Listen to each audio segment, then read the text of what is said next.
Hey, so today's theme is a bit messy. It's basically 3 movies featuring 3 actors that were all featured in the French film The Oldest Profession, and in that film I fell madly in love with these 3 actors, except there's an asterisk there that I'll come back to later, and I wanted to see if my love for them was enduring or if it was just a fleeting moment of passion. So the names of those 3 films are Bay of Angels, Shoot the Piano Player, and The Belle Star Story.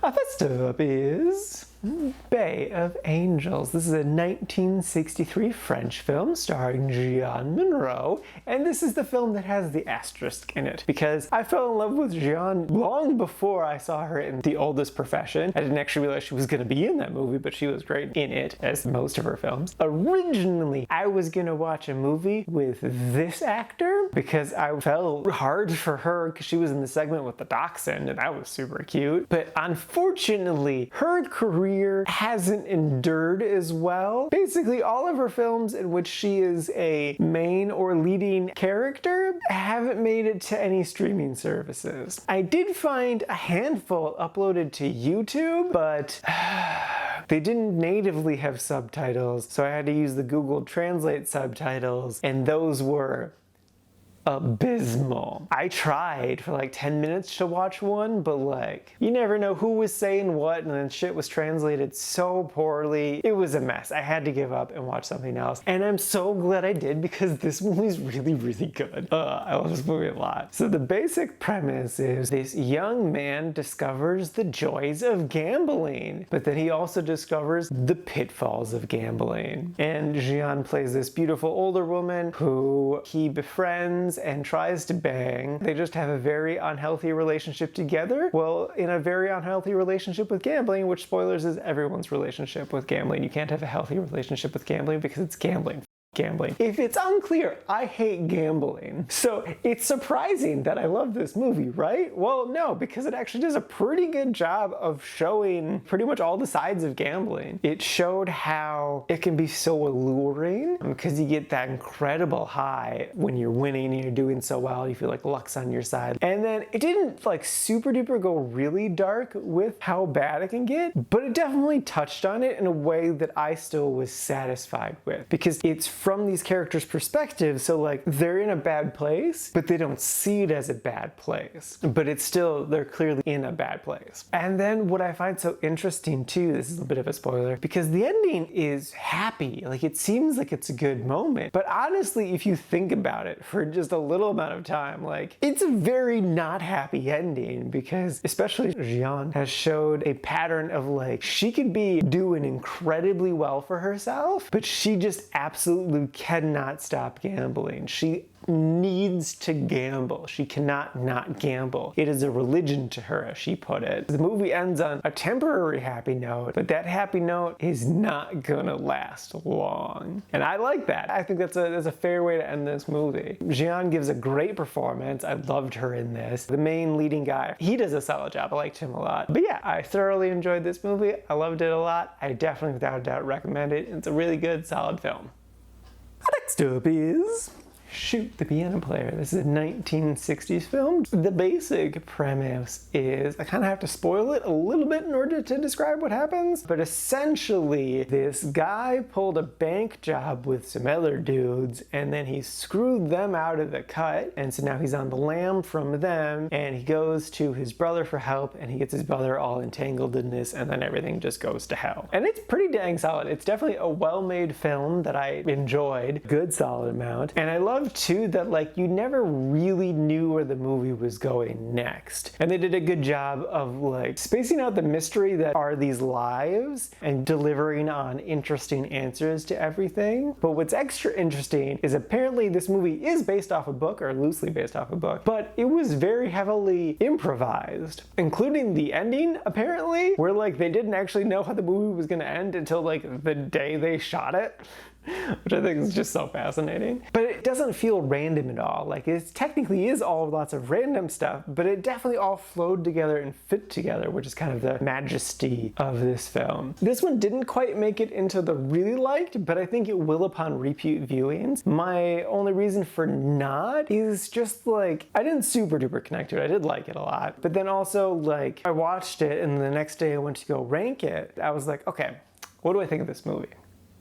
What happened in this movie? And then I sat there and could not think of what happened in this movie for like 5 minutes. It eventually came to me and I slowly pieced together the plot. But it just like, it did not stick in my head at all, even though I definitely enjoyed it a ton. That's why I think on repeat viewings has it kind of like sinks in a bit more, then I'm gonna enjoy it more, and then it would be up in the really like category. Regardless of that, I would still recommend it. It's a really solid movie that's definitely worth your time. Also, the actress that was in The Oldest Profession was barely in this movie, so I'm still not certain if I am madly in love with her or if it was a fleeting passion. We did get to see her naked though, so that was nice.